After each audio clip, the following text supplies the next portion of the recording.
Hey there YouTube, welcome to Big Mike Beard Wisdom. So today we're tackling a little bit of maintenance on the Gambler and also hopefully looking for some fuel economy. So I talked about using the Seafoam products on here before. In the first tank that we got when we first got the car, we put in some Seafoam, like the normal kind of motor treatment stuff in the fuel tank. And then now what we're going to do is we're going to add the high mileage one to the fuel tank. And then we'll also be using this top engine cleaner to clean basically the throttle body. And then the entire like intake tract. And just to see, because it's kind of cool, this panel comes off. So I'm going to take this panel off. We'll see what it looks like underneath there real quick. What kind of like the intake manifold looks like. Then we'll put the plate back on. We'll run that cleaner through it, follow all the steps for the cleaner, go for a test drive, and then we'll come back, take the panel off, see if there's a difference. This stuff's pretty simple. You just take the cap off, take the inner seal piece off, then go ahead and pour that in your tank.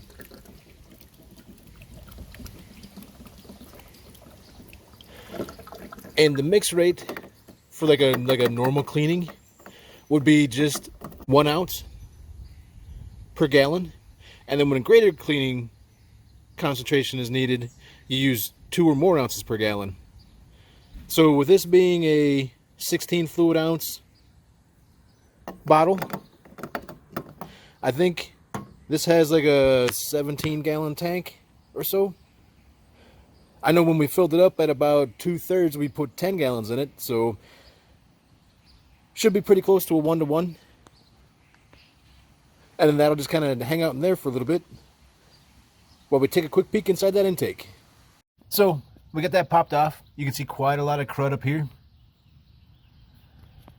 And then down inside of here, there's all the rest of the crud. So that's a lot of junk from the EGR that gets pulled through everywhere. And I'm curious to see if that winds up cleaning anything up. I'm not expecting too much of it, just because, you know, I'm assuming the EGR would have to open.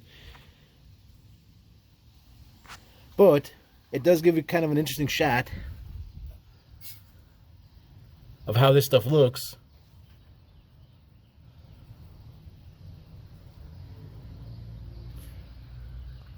And that gets directed, I believe, to each one of these little EGR ports. So like the black looking, almost like it's a rubber hose stuffed inside a hole.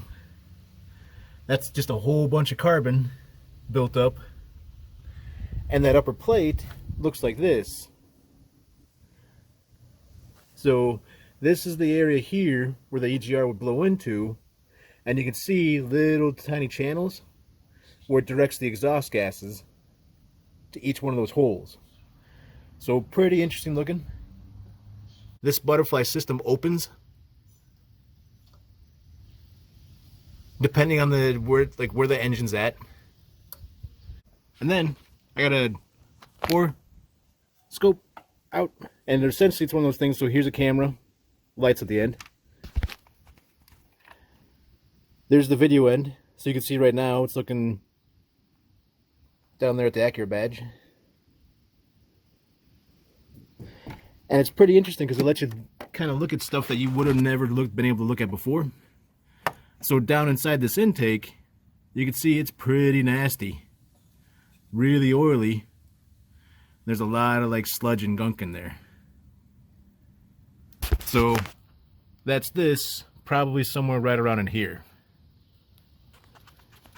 So all in all, kind of gross looking, but it's going to be interesting to see how much of that winds up making an impact on it, just in case you've got an intake that's, you know, kind of complicated and you want to get it clean. This is awesome for cleaning throttle bodies. So I know that works out really, really well. And what I'm going to do is I'm going to set it up that way it blows in right through this one and all the way through. And then now that I've got the intake back on with a new gasket and torqued down, you kind of want to follow the directions for this, which basically has you warm the engine up. That way the intake's good and warm. Then you turn off the accessories, turn off the engine, loosen the intake bolt from the throttle body, or intake boot. So that's whatever you have that attaches the intake. And then it kind of has you hook this line in, if you can, and put the boot back on. Most of the vehicles that I've tried this on, I haven't been able to get a whole lot of good luck on that. And you want it spraying right on the throttle blade. So with this, there's an intermediate throttle blade. It's really kind of weird on this. So what I'm going to do real quick is basically just let this engine warm up. That way it gets good and warm. And then I'll pull that boot off. I'll angle this, and that way it's spraying through it right on the blade. And then bring the vehicle up to 2000 RPM while it's spraying. Spray continuously until the contents are empty, so about 7 minutes. Then shut the engine off, remove the tube, put the intake boot back on, and then after that hot soak for about 10 minutes, you go ahead and drive the vehicle. That's where it gets really interesting, because it can blow a lot of white smoke out the tailpipe. And it'd be really handy if I had a tool that I could command 2000 RPM to maintain. But I do have a pry bar, a movable seat, and a throttle pedal, and normally this works out pretty good too. So all you have to do is just kind of push the pry bar against the throttle pedal and then adjust the seat, either the position of the seat or like where that side of the cushion, to kind of adjust your throttle to maintain the RPM that you're looking for.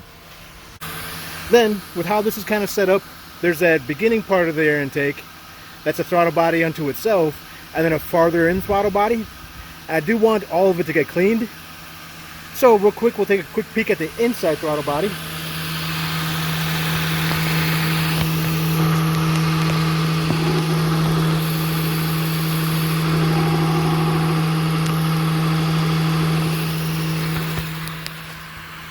That's way back in there.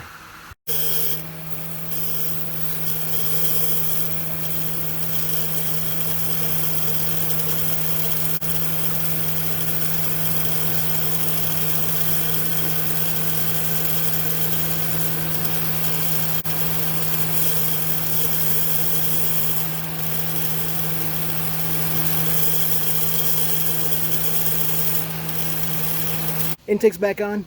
It's been 10 minutes, and the big thing with this is that there's a good chance it's going to smoke pretty good. So what you're going to want to do is you're going to want to kind of take it off somewhere out of the middle of nowhere, and then really lay into the throttle. You don't want to really lay in the throttle any sooner, because there's a good chance you can wind up like smoke screening somebody.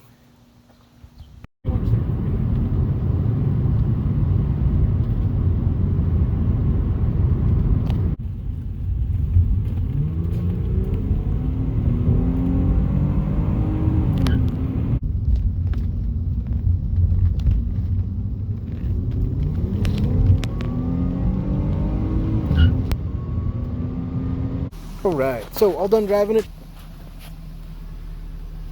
Pretty clear back here now, so not any smoke coming out now. And you don't always want to go wrenching on a car right after you get done driving it for about 10 minutes, because it's going to be flaming hot. This is no different. So while I take this loose, my prediction is going to be that there's going to be no real change to the EGR side. Because, you know, rarely is there air just constantly flowing through the EGR area. But I'd be eager to see how much cleaner it is maybe on the inside part. And maybe there'll be a little bit less oil in there or something. Maybe. Because I'm assuming that kind of washes away, kind of hits everything. And, you know, acts as like a degreaser on the inside. Whew. Well, yeah, this engine's hot. Let's try and pop this sucker off without needing oven mitts.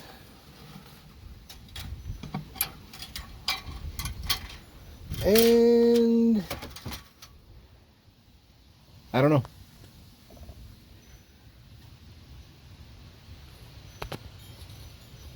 So that area down there definitely looks black.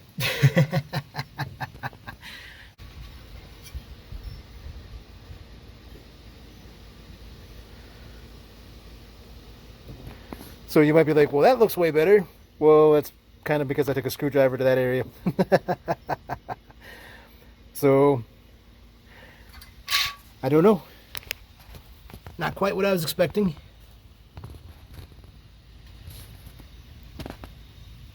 And I'm not really 100% sure as to how much the air comes through here, but like I would have at least expected maybe these throttle blades to have gotten marginally cleaner. But then again, it might be one of those situations where this is just all kind of being focused on the throttle blade itself and isn't really going all the way through every component on here. So we know the throttle blade's way cleaner. That turned out pretty good. We know it blew pretty good smoke. So plus it gave me a moment to kind of go through and clean this stuff out. I am kind of thinking this area here might have opened up a good bit. I don't know if this is because I opened this, and because I opened that, it allowed it to fall down through, kind of like disturbing the big mass it had in there. So, and then like you can kind of see the scrape marks that I had in this.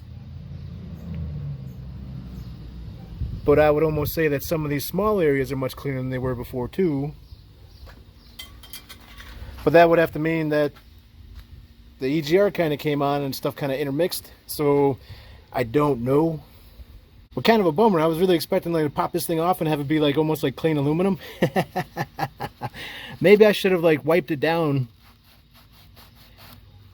and like cleaned up one really good spot. That way we would see if it had any kind of like new mess on it. But I do have all the intake gaskets. And whenever I do the timing belt, this whole thing will be coming apart and getting cleaned out really good and then reassembled. Especially if I wind up having to pull the engine out in order to do the rear main seal. Then it's going to get a whole bunch of seals and gaskets. So, on the bright side, we know we got the high mileage stuff in the tank. So that should help clean any kind of fuel injectors and stuff like that. We've got the throttle body nice and clean. Probably some of the intake and the intake tract and stuff like that is clean as well. So it's time for the bore scope, which is almost unfortunate where I had that pointed. That could have been really weird or awkward. To go in, see what it sees. Alright, so as we go down inside of here, that still looks pretty oily. I would probably venture to say maybe slightly less oily than it was before though, because it looked pretty bad before. You can see it's pretty nasty, really oily. There's a lot of like sludge and gunk in there. Alright, and then just like that, car's all ready. And then so far so good. So no check engine lights are on. We got the airbag light shut off the other day. But I do kind of want to drive it a little bit more just to make sure I've got all that upper engine cleaner kind of like washed through the engine. So I'm going to take it for a test drive. About an extra like 20-30 minutes. So just get everything moving. Plus that'll get the high mileage running through the fuel injectors and fuel lines and stuff. So, hope you guys enjoyed the video. Feel free to like and subscribe, and I'll check you next time.